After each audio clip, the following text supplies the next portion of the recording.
بس اس پر جنت واجب ہو گئی، دوزخ پکی حرام ہو گئی۔ اب صحابہ وہ ہے هو اجتباکم، جن کو اللہ نے چھانٹا ہے۔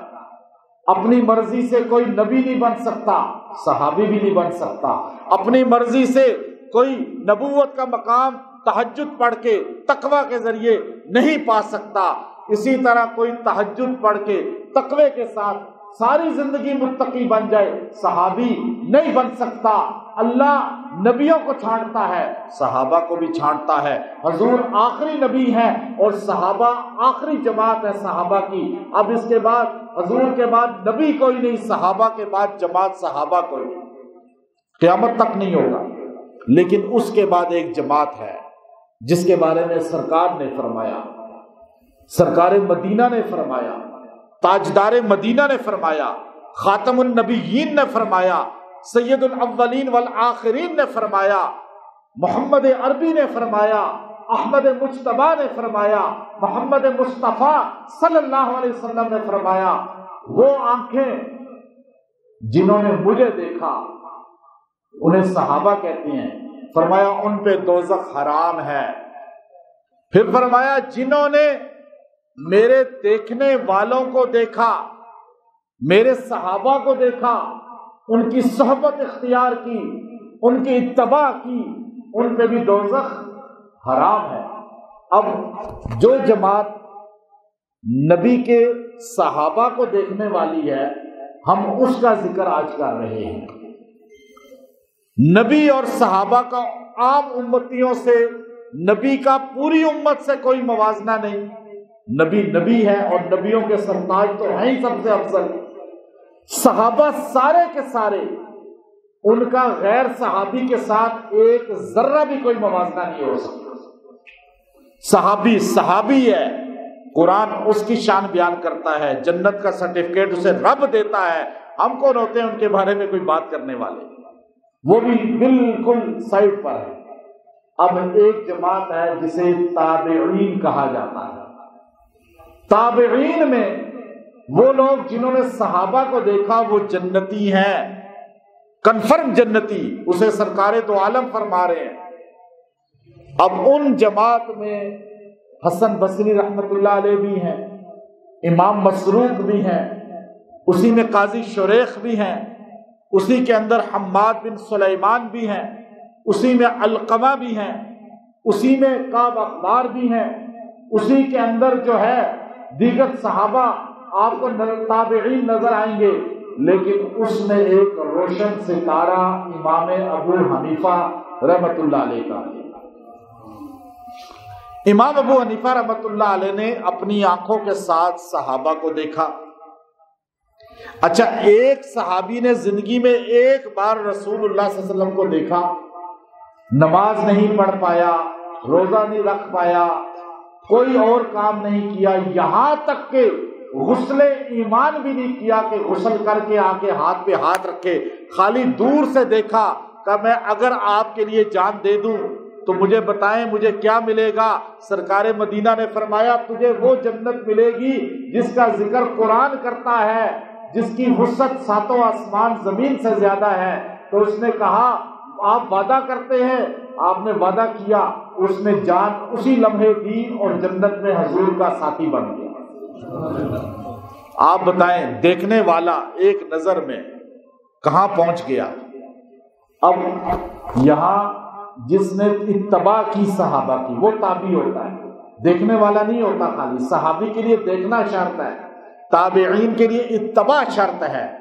اور ابو حنیفہ رحمت اللہ علیہ، ان کے متعلق امام سیوطی نے لکھا، خطیب بغدادی نے لکھا، علامہ طحاوی نے لکھا، ابن اثیر نے لکھا، اور بڑی بڑی کتب کے اندر لکھا گیا کہ آپ نے 80 صحابہ کا زمانہ پایا۔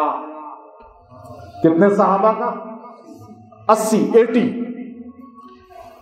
اچھا، ان میں سے آپ پیدا ہوئے تو 80 صحابہ زندہ تھے، آپ نے 12 صحابہ کو دیکھا اور ان سے روایات لی، حدیثیں لی، اور پھر 80 ہجری میں آپ پیدا ہوتے ہیں۔ 80 ہجری کربلا کا واقعہ کے تھوڑے عرصے بعد ہے۔ عبد الملک بن مروان بادشاہ کا دور تھا۔ آپ دیکھیے مروان بن حکم آیا اور وہ فوت ہوا، اس کا بیٹا عبد الملک آیا، پہلا عبد الملک بیٹا ہے مروان کا، بنو امیہ کا۔ اس کے زمانے میں امام صاحب ابو حنیفہ رحمۃ اللہ علیہ پیدا ہوتے ہیں، اور اس زمانے میں بڑی تعداد صحابہ کی زندہ تھی، اور بعض نے کہا 80 صحابہ زندہ تھے، لیکن مختلف شہروں میں پھیلے ہوئے تھے۔ امام صاحب رحمۃ اللہ علیہ نے انس بن مالک رضی اللہ تعالیٰ عنہ کی زیارت کی، حدیث لی ان سے۔ واصلہ بن اسقا رضی اللہ تعالیٰ عنہ کی زیارت کی، ان سے حدیث لی۔ عبداللہ بن حارث رضی اللہ تعالیٰ عنہ کی زیارت کی، حدیث لی ان سے۔ عائشہ رضی اللہ تعالیٰ عنہ ایک اور صحابیہ ہیں، ان سے حدیث لی۔ اور اسی طرح آپ نے جو ہے 12 صحابہ اکرام رضوان اللہ تعالی علیہم اجمعین سے ملاقات کی، اور آپ خود فرماتے ہیں کہ میں کوفہ کے اندر حضرت انس بن مالک رضی اللہ تعالی عنہ سے میں نے یہ حدیث جو ہے سنی، اور آپ نے وہ روایت آگے حدیث کی، اور اس کو محدثین یحییٰ بن معین رضی رحمت اللہ علیہ اور دیگر نے قبول کیا۔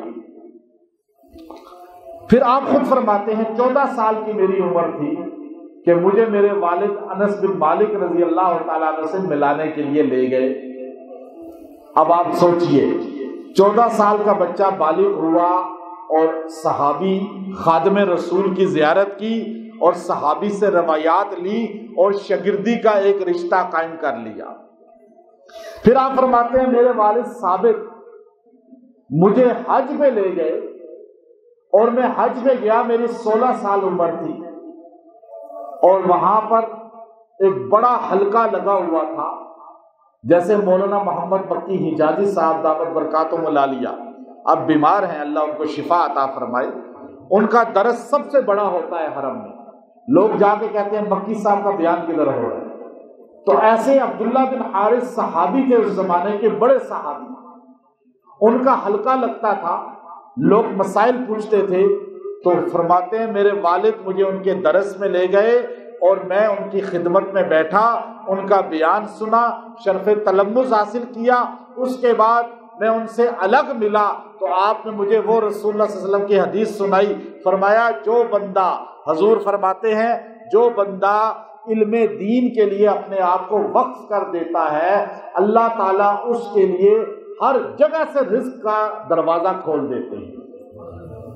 یہ حدیث کی روایت ابو حنیفہ رحمۃ اللہ علیہ کر رہے ہیں، اور صحابی سے سن کر، اور اس حدیث کو آگے تمام محدثین نے روایت کیا ہے اور اس کو قبول کیا ہے۔ اب آپ یہ دیکھیے کہ امام ابو حنیفہ رحمۃ اللہ علیہ کوئی غریب گھرانے کے نہیں تھے، آپ کے دادا کابل کے رہنے والے تھے، افغانستان کے تھے، اور آپ کی زبان جو تھی، اگر فارسی زبان تھی آپ کی آبائی، لیکن کابل میں آپ رہتے تھے۔ جب اس زمانے میں یہاں پر عمر رضی اللہ تعالیٰ عنہ کی طرف سے لشکر پہنچے، تو آپ کے بعض روایات میں ہے دادا قیدی بن گئے، بعض نے یہاں سے ہجرت کر گئے، خیر وہ کوفہ چلے گئے قیدی بن کر، لیکن وہاں ان کو چونکہ یہاں کے بڑے بزنس مین تھے، کابل میں ان کا کپڑے کا بڑا کاروبار تھا اس زمانے میں، ریشم کا، لیکن وہاں چونکہ گئے تو آپ کچھ عرصے بعد موالی بن گئے۔ آپ نے اس اپنے آقا سے کہا کہ میں اتنے پیسے جمع کر کے دوں گا، مجھے رہا کر دو۔ اس نے کہا اجازت ہے۔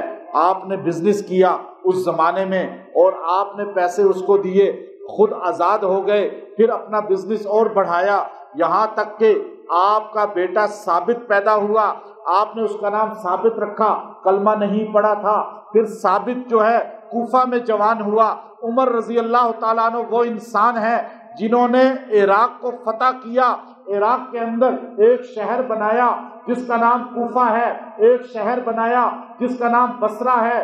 یہ دو شہر سیدنا عمر بن خطاب رضی اللہ تعالی عنہ نے بنائے تھے۔ اس سے پہلے عراق میں بغداد نام کا کوئی شہر نہیں تھا۔ امام ابو حنیفہ رحمت اللہ علیہ کی ولادت پھر وفات کے بعد تک بغداد کا زمین پر نام و نشان نہیں تھا۔ بغداد بعد میں بنتا ہے، بغدادی بعد میں آتے ہیں، کوفی پہلے کوفہ بنتا ہے۔ عمر رضی اللہ تعالی عنہ کوفہ جاتے ہیں، وہاں آپ کے ساتھ ایک صحابی ہوتے ہیں جنہیں فقیہ امت کہا جاتا ہے، امت کا سب سے بڑا فقہ کا محدث کہا جاتا ہے، امام کہا جاتا ہے، جس نے رسول اللہ صلی اللہ علیہ وسلم سے باقاعدہ طور پہ بار بار سیکھا ہے۔ ہمارے نبی اس پر اعتماد کر کے فرمایا کرتے تھے، میری امت کا سب سے بڑے فقہ کا اگر کوئی بندہ ماہر ہے تو وہ عبداللہ ابن مسعود رضی اللہ تعالیٰ عنہ ہے۔ اب آپ دیکھیے وہاں حضرت عمر رضی اللہ عنہ کوفہ کے اندر نیا شہر بنایا۔ آپ نے فرمایا یہ بڑا نیا شہر ہے، چونکہ ادھر ایران ہے، ادھر شام ہے، ادھر روم ہے، ادھر بڑی سلطنتیں جو عجم کی ہیں وہ ساتھ جڑ رہی ہیں، یورپ ساتھ لگ رہا ہے، یہ ایسا آئیڈیل شہر ہوگا۔ آئیڈیل سٹی کے لیے آئیڈیل بندہ عبداللہ بن مسعود وہاں پہ منتخب کیا گیا۔ ان کو چیف جسٹس، مفتی کوفہ اور شیخ الحدیث کوفہ بنایا گیا۔ وہاں مسجد بنائی گئی، اس مسجد کے اندر حضرت عبداللہ ابن مسعود بیٹھتے تھے، آپ کا درس ہوتا تھا، لوگ سیکھنے کے لیے آتے تھے، یہاں تک کہ عبداللہ ابن مسعود کا چرچا ہر طرف پھیل گیا، ہر طرف دنیا والوں کو، افریقہ کے اندر بھی، مصر کے لوگ بھی، افریقہ کے لوگ بھی، عراق کے لوگ بھی، شام فلسطین کے لوگ بھی، اگر علم سیکھنا ہے تو عبداللہ ابن مسعود کے قدموں میں جا کے بیٹھ جاؤ، اس لیے کہ یہ اس وقت رسول اللہ کے صحابہ میں سب سے بڑے فقہ کے ماہر ہیں۔ حضور کا جو سینے کا علمی خزانہ ہے وہ حضور کے امتی صحابی، حضور کے جانثار عبداللہ ابن مسعود کے قلب کے اندر منتقل ہوا۔ اور عبداللہ بیٹھ کے کوفہ میں، کس نے کہا تھا؟ فاروق اعظم نے۔ عبداللہ بیٹھے، یہ وہاں سے چلے، یہ غلام بن کے چلے تھے دادا ان کے، وہاں بزنس مین دوبارہ بن گئے۔ ثابت کہتے ہیں کہ میں کلمہ پڑھنے کی طرف آ گیا جوان ہو کر، میں نے شیر خدا علی المرتضیٰ کی زیارت کی، امام صاحب کے والد کہتے ہیں۔ میں نے جب مولا علی رضی اللہ تعالیٰ عنہ کو دیکھا تو میں نے کلمہ پڑھ لیا۔ میں نے کہا اے شیر خدا، میں اپنے والد بوڑھے کو لانا چاہتا ہوں، وہ ابھی تک بدھسٹ ہے، ابھی تک جو ہے وہ آتش پرست ہے، ابھی تک وہ آگ کو سجدہ کرتا ہے۔ تو حضرت علی نے کہا لے آؤ اس کو۔ میں اس کو لے کر گیا، شیر خدا نے ان کے لیے دعا کی ملاقات کے بعد، الحمدللہ اللہ نے اس کو بھی اسلام عطا کر دیا۔ پھر بیٹا پیدا ہوا ثابت کا، اور انہوں نے اپنے بیٹے کا نام نعمان رکھا، نعمان۔ 40 سال کی عمر میں آپ کے والد کی شادی ہوئی، 40 سال کی عمر میں آپ کو بیٹا ملا نعمان۔ امام ابو حنیفہ کا نام نعمان تھا، والد کا نام ثابت تھا۔ اب ابو حنیفہ رحمۃ اللہ علیہ بزنس مین خاندان سے تعلق رکھتے تھے۔ اس وقت کوفہ میں ٹاپ پہ بزنس تھا ریشم کا اور آٹے کا، وہ امام صاحب کے والد کا تھا، اور پیسہ بہت تھا۔ لیکن بچپن سے والد کو شوق تھا کہ بیٹا صحابہ کو ملتا رہے، جو تھوڑے صحابہ زندہ ہیں۔ آج کون ہے آپ میں سے جو اپنے بچوں کو ہاتھ پکڑ کے اللہ والوں سے ملاقاتیں کروانے کے لیے لے کے جائے؟ آپ تو کہتے ہیں جی فلاں اداکار، فنکار، گلوکار، خطاکار، پتہ نہیں کیا کیا آ رہے ہیں، ان سے ہی ملائیں۔ امام صاحب کے والد دادا اتنے عالم نہیں تھے، لیکن شوق تھا کہ صحابہ سے ملتا رہے۔ کبھی ایک صحابی کے در پہ، کبھی دوسری صحابی کے در پہ ڈھونڈتے ہوئے پہنچتے تھے۔ تو امام اس زمانے میں علم الکلام کا بڑا چرچا تھا، عقل کے مطابق دین کو، جیسے آج عقل کے مطابق میڈیا میں لوگ بیٹھے ہیں نا جو آپ کا ذہن خراب کرتے ہیں۔ امام حضور ہے، آپ کی طرح ابو حنیفہ کو امام مانتے ہیں اور آپ بھی ڈر جاتے ہیں، اوہ نہیں، آج میں آپ کو دلائل سے وہ باتیں سمجھا رہا ہوں، میں بیان نہیں کر رہا۔ میں اہل سنت کو مضبوط کرنے کے لیے اس منبر پہ بیٹھتا ہوں کہ ہمارا سنی کسی دجال سے دھوکہ نہ کھائے۔ آپ کو میں وہ باتیں بتاؤں گا کہ جو شاید آپ کو ممبروں سے نہیں ملتی۔ آپ اگر غور سے سنیں گے آپ سارے مناظر ہوں گے، کبھی آپ سنیت چھوڑنے والے کبھی زندگی میں نہیں بنیں گے۔ ہماری نجات ہی اہل سنت میں ہے، یاد رکھیے گا۔ تو اب امام صاحب 12 سال کے 9 سال کے کہتے میں تھا تو مجھے والد لے جاتے، مجھے اتنا نہیں پتا تھا لیکن علم کلام کا زور تھا کہ عقل کے مطابق دین کو، قرآن کو، حدیث کو، فقہ کو، اس زمانے میں حدیثیں اس طرح جمع نہیں تھی، بخاری مسلم تھی نہیں، امام بخاری پیدا ہی نہیں ہوئے تھے۔ اچھا اس زمانے میں حدیثیں زبانی یاد ہوتی تھی ہر ایک کو، وہ اس کے پاس جایا جاتا تھا۔ فقہ کا تھا ہی نہیں اس طرح کوئی کتاب نہیں تھی فقہ کی۔ اب کیا ہوا؟ اعراب قرآن پاک میں لگے ہوئے ہی نہیں تھے، زیر زبر۔ اب کیا ہوا کہ امام صاحب جب مناظرے دیکھتے تو آپ کو ذوق پیدا ہوا، پھر آپ ایک مناظرہ، دوسرا مناظرہ، تیسرا، ادھر دیکھ رہے ہیں، پھر رہے ہیں۔ آپ نے کہا ایک امام ہے عامر شعبی ان کا نام ہے، عامر شعبی، بڑے مناظر ہیں۔ انہوں نے ایک مناظرے میں یوں دیکھا کہ امام صاحب سامنے بیٹھے ہوئے تھے 12 سال کے، تو آپ نے بلایا، کہا بیٹا تو ہر مجمع میں آ کے بیٹھ جاتا ہے، بیان ہمارے سنتا ہے، تو تو خود سیکھ لے، اللہ تجھ سے کام لے گا، مجھے تیرے چہرے سے اندازہ ہوتا ہے۔ تو اب بچوں کو نظر انداز نہیں کرنا چاہیے۔ امام صاحب نے کہا کہ آپ مجھے سکھائیں، پھر انہوں نے ان کو سکھانا شروع کیا۔ امام صاحب اہل حق ہونے پہ کہ اہل سنت ہی حق ہے، سارے صحابہ حق ہیں، یہ بات پر آپ دلائل دیتے تھے، اور آپ اتنے مشہور ہو گئے کہ ایک مرتبہ ایک بوڑھی عورت آئی، کہنے لگی میں طلاق کا مسئلہ پوچھنا ہے، تو آپ نے کہا مجھے طلاق کے مسائل تو اتنا نہیں پتہ، یہ تو فقہ کی باتیں ہیں۔ تو اس عورت نے کہا کہ پھر کس سے پوچھوں؟ کہا حماد ہیں ان کے پاس چلے جاؤ، سب سے بڑے شیخ ہیں اس وقت کوفہ کے وہ، اور ہاں واپسی میں مجھے ہی بتا دینا کہ انہوں نے کیا کہا ہے۔ وہ عورت چلی گئی۔ پھر آپ نے سوچا کہ میں کیا کروں؟ آپ نے والد صاحب سے مشورہ کیا، والد نے کہا حفظ کر لو، اور حفظ کس سے کیا؟ آپ کو کسی کو پتہ ہے؟ آپ حنفی ہیں، آپ حنفی ہیں نا، یہ کبھی آپ کو ممبروں سے باتیں نہیں بتائے گا کوئی، اسی لیے تو آپ ایک دم یوٹیوب کے کسی نہ کسی بندے کے پیچھے گمراہ ہو جاتے ہیں، ہوتے نہیں ہوتے۔ امام ابو حنیفہ نے حفظ قرآن جس بندے سے کیا اس کا نام ہے امام عاصم کوفی، امام عاصم کوفی۔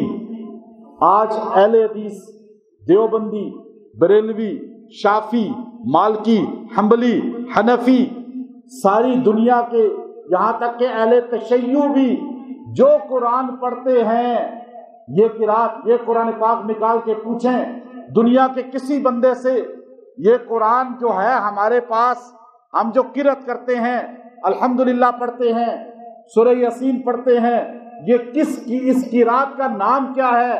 آپ کو کہا جائے گا اسے حفظ کی قرات کہتے ہیں۔ حفظ کون ہے؟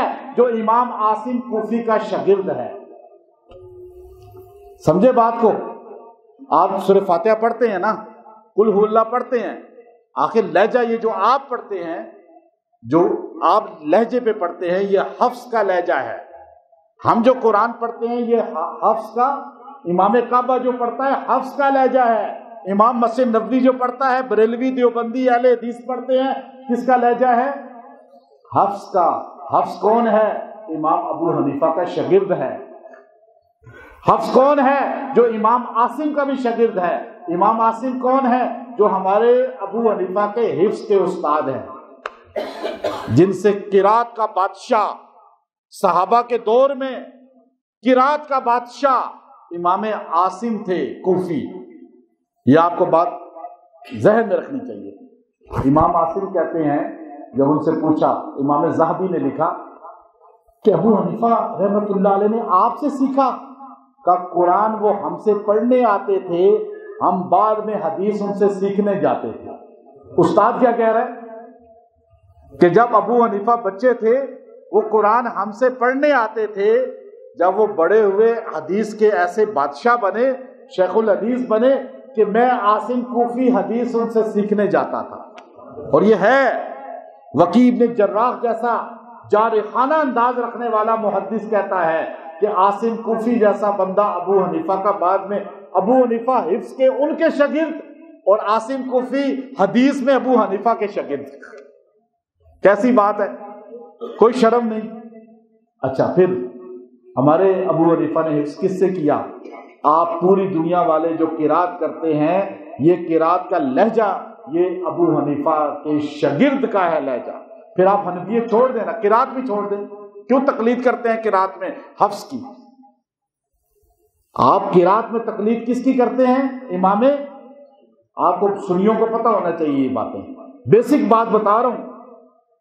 حدیث میں امام بخاری کی کرتے ہیں نا، تو قرات میں کس کی کرتے ہیں؟ امام حفص کی. امام حفص کوفی جو امام عاصم کوفی کے شاگرد اور امام ابو حنیفہ کے بھی شاگرد ہیں. اب پھر قرات بھی چھوڑ دیں. آپ قرآن نہیں پڑھنا، ابو حنیفہ کو ماننا شرک ہے، تو قرات میں حفص کی قرات کی تقلید کرنا بھی شرک ہوا نا. پھر یہاں تو آپ خاموش ہو جاتے ہیں اعتراض کرنے والوں کو میں کہہ رہا ہوں. اچھا آگے امام صاحب کو کہا گیا جی آپ قرات تو کر لی، قاضی میں قاری بن گیا اور ٹاپ کے قاری بنے، ٹاپ کے دنیا میں ٹاپ کے قاری ابو حنیفہ بن گیا. اب کیا کرنا ہے؟ کہا مدرسہ بنا لوں تو تھوڑے لوگ آئیں گے، حدیثیں جمع کروں. عمر کتنی ہو گئی ہے امام صاحب کی یہ بھی میں آپ کو بتا دوں. اپنی عمروں پہ نہ جائیں کہ اب ہم کیا کر سکتے ہیں، اللہ آپ سے بہت کام لے سکتا ہے.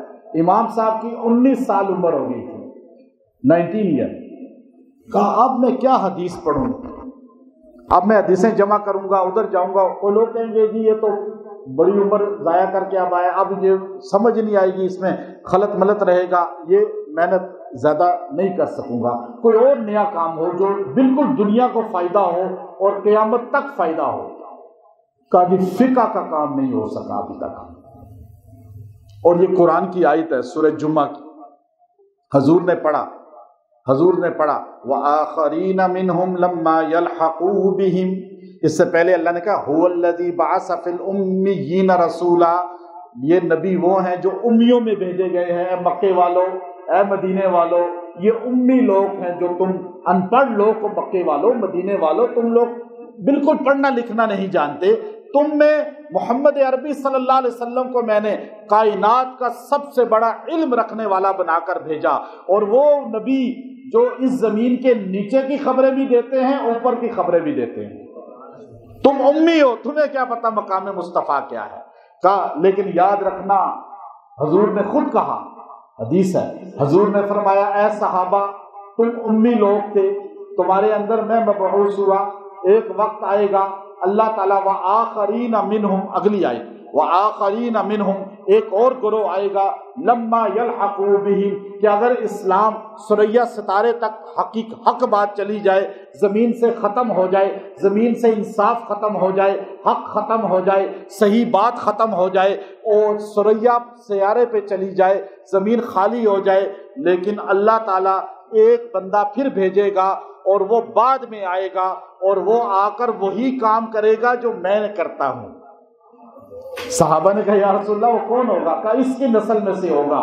سلمان فارسی کھڑے تھے، حضور نے کہا اس کے خاندان میں سے ہوگا، ایرانی النسل ہوگا، فارسی بان ہوگا، یعنی وہ عجمی ہوگا، وہ عرب نہیں ہوگا. یہ جملہ ایسا ٹھک لگا ہے، آج بخاری لکھنے والا بھی فارسی ہے، آج مسلم لکھنے والا بھی فارسی ہے، آج ترمذی لکھنے والا بھی فارسی ہے، ابن ماجہ لکھنے والا بھی فارسی ہے، سنن نسائی لکھنے والا بھی فارسی ہے، اور جتنی حدیث کی کتب ہیں سیاہ ستہ کی ایک کتاب لکھنے والا بھی عربی نہیں ہے. وہاں سے لے کر آئے دوبارہ حضور کی باتیں یا نہیں، اور سند کے ساتھ کیسے مضبوط کر دی. تو ان میں ابو حنیفہ سب سے پہلے ہے. فرمایا ابو حنیفہ رحمۃ اللہ علیہ حضور کی سنتوں کو جمع کیا، حضور کے اعمال کو جمع کیا، فقہ کو جمع کیا. اور ابو حنیفہ کہنے لگے میں کس سے سیکھوں؟ جب ذہن دوڑایا انہوں نے کہا عمر بن خطاب نے وہ مسجد بنوائی تھی اور عبداللہ ابن مسعود کو وہاں شیخ الحدیث بنایا تھا، وہ پورے عجم کو حدیث پڑھاتے تھے، فقہ پڑھاتے تھے.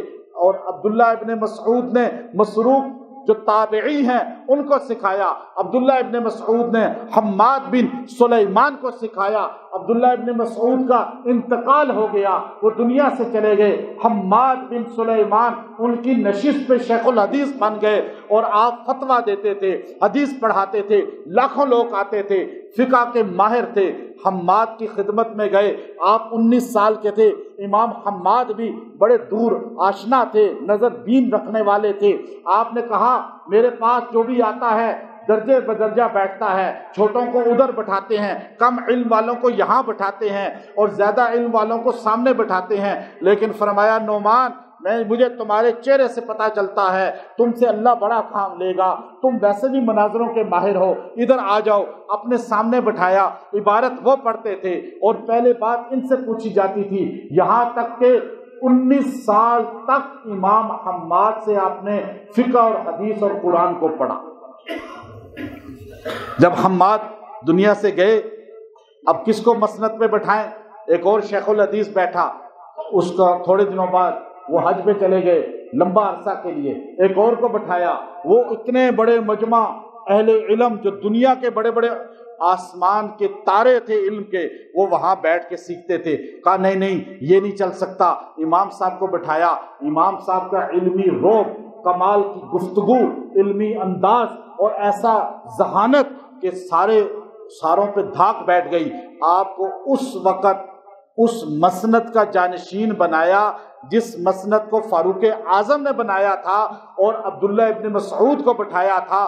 آپ جانشین ہیں عبداللہ ابن مسعود رضی اللہ تعالیٰ عنہ۔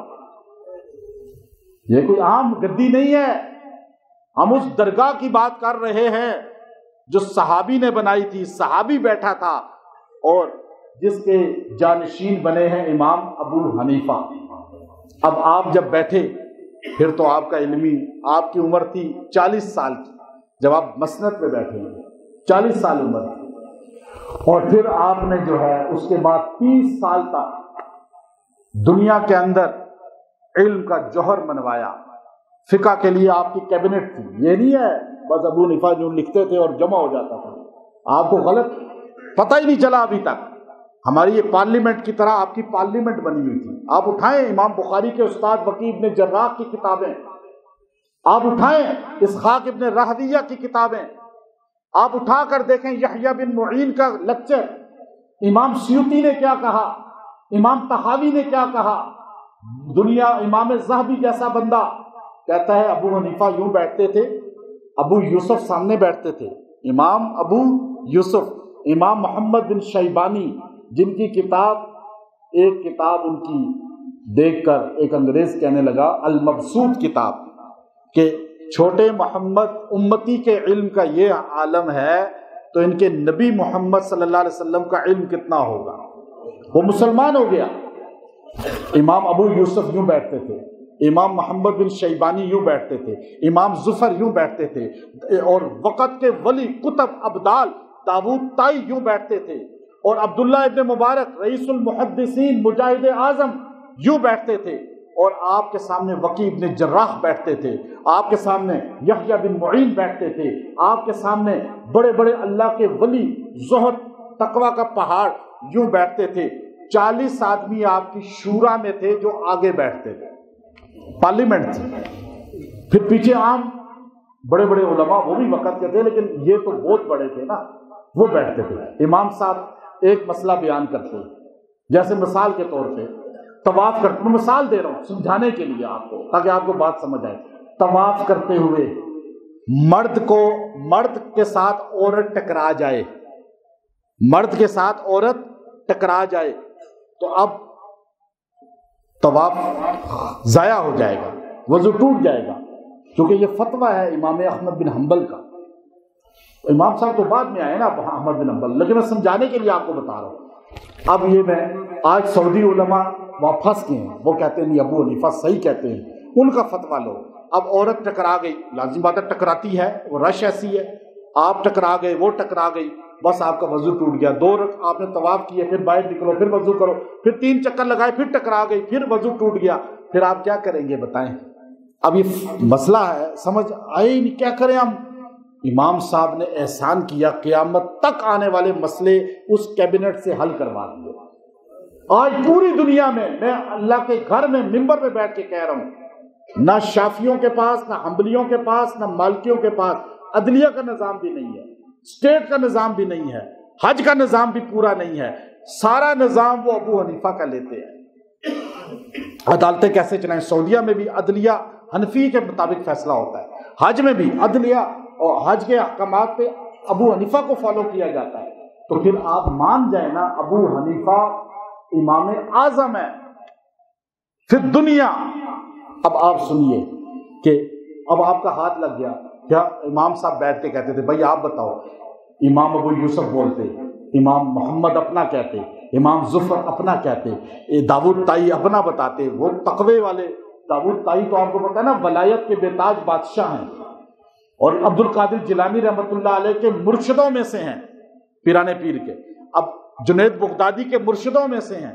تو اب وہ بار بار ایک دو اپنی رائے دیتے، قرآن حدیث سے رائے دیتے، دلائل دیتے کرتے، ایک مہینہ ایک دلائل پہ بات کر لگ جاتے، ایسا بھی ہوتا۔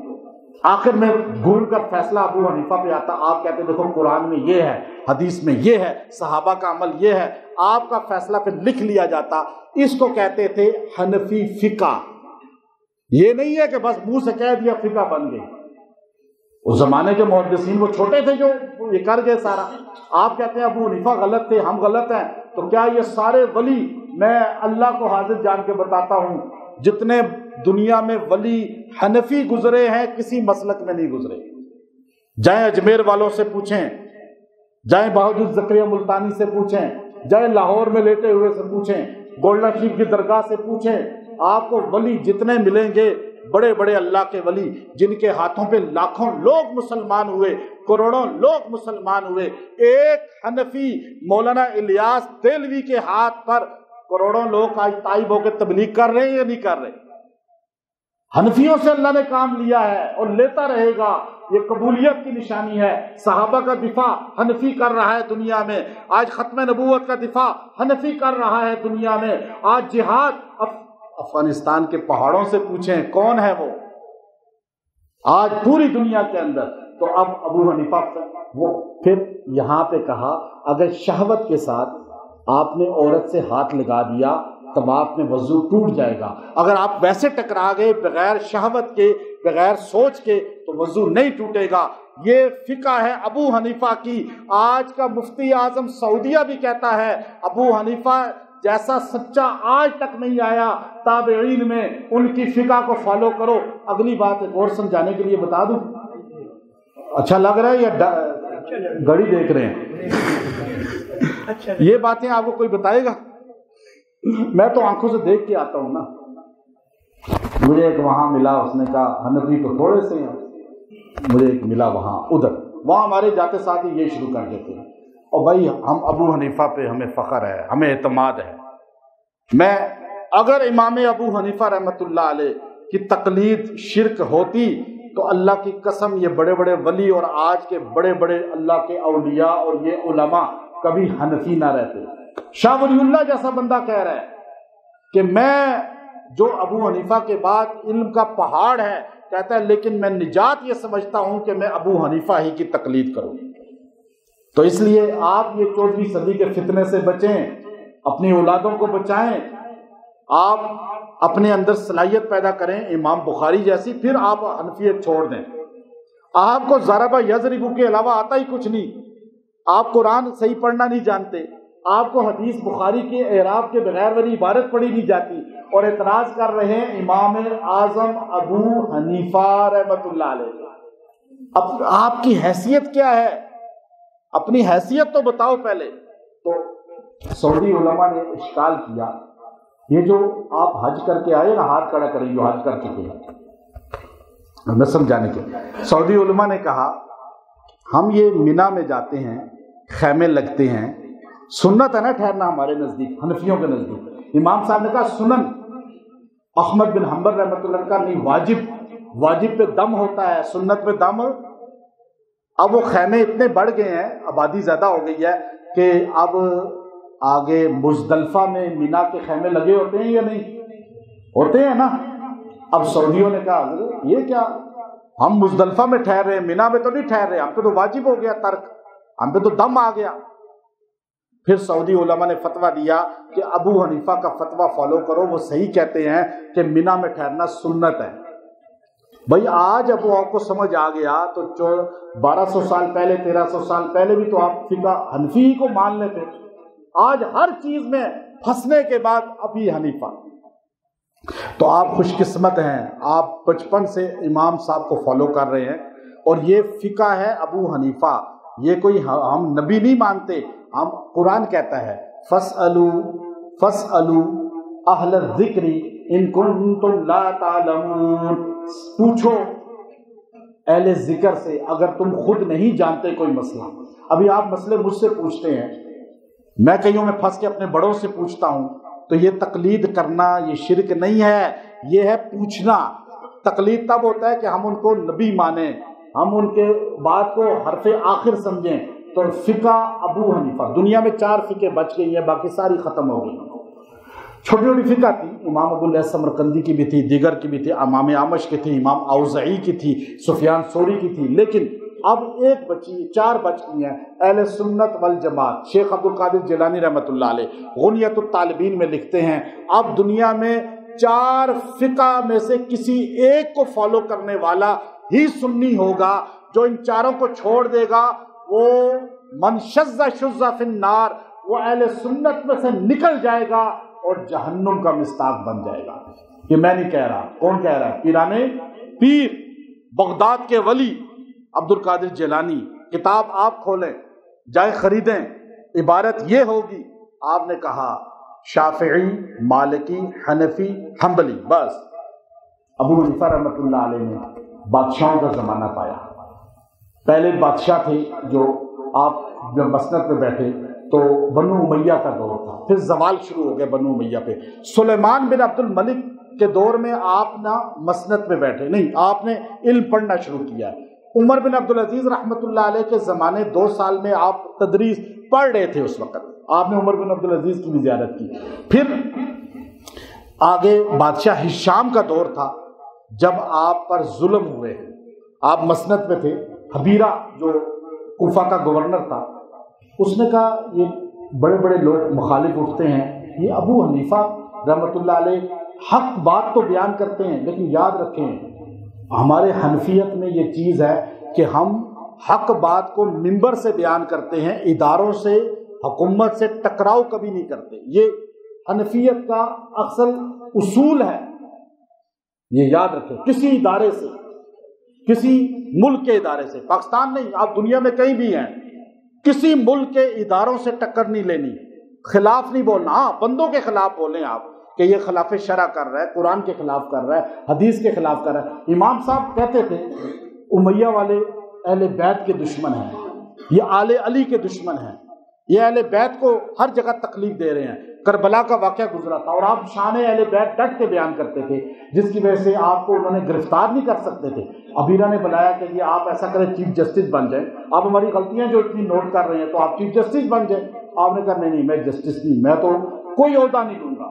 پھر آپ کو جیل میں ڈالا، 1.5-2 سال آپ کو جیل میں بہت مارا گیا، اذیت کی گئی، لیکن پھر آپ کو رہا کر دیا گیا۔ پھر بنو عباس آئے، آپ ان کے ساتھ ہوئے، لیکن بنو عباس نے بھی آ کے وہی ظالمانہ کام شروع کیے جب، تو آپ نے کہا بھائی یہ غلط کر رہے ہو۔ پھر ابو منصور بادشاہ نے، جو بنو عباس کا بڑا ابو صفاق کے بعد بادشاہ تھا، اس نے کہا جی آپ چیف جسٹس بن جائیں، آپ اصلاح کریں، تبلیغ آپ کریں۔ پھر آپ نے کہا تم مجھے چیف جسٹس بناؤ گے، فیصلے خود کرو گے اور میرے سے خالی سائن کرواؤ گے اور قیامت کے دن مجھے دوزخ میں گرواؤ گے، ایسا ہی ہوتا ہے نا؟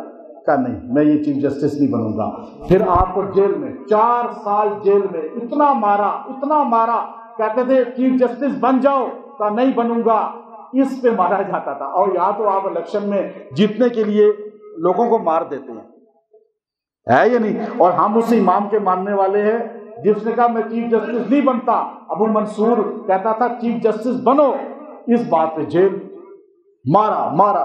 ایک دن جنازہ لے کر آئے 4 سال بعد، کہا جی مر چکے ہیں، جیل سے جنازہ اٹھا جس کا، اس کو ابو حنیفہ کہتے ہیں، اور آپ نے سرکاری عہدہ قبول نہیں کیا اس زمانے کا، اور حق بات کو بیان کیا. تو حنفیت کوئی پھولوں کا سیج نہیں ہے. حنفیت آج اس لیے حنفی آپ کو ہر جگہ جو ہے عظیمت میں نظر آتے ہیں. ہر دینی کام میں سب سے پہلے حنفی آپ کو نظر آئے گا. آج پوری دنیا میں اگر سب سے بڑی طاقت ہے کوئی ایٹمی مسلمانوں کی، پاکستان ہے، اور اللہ نے اس کو حنفی سٹیٹ بنایا ہے. اور دنیا میں سب سے بڑی تعداد بھی حنفیوں کی ہے.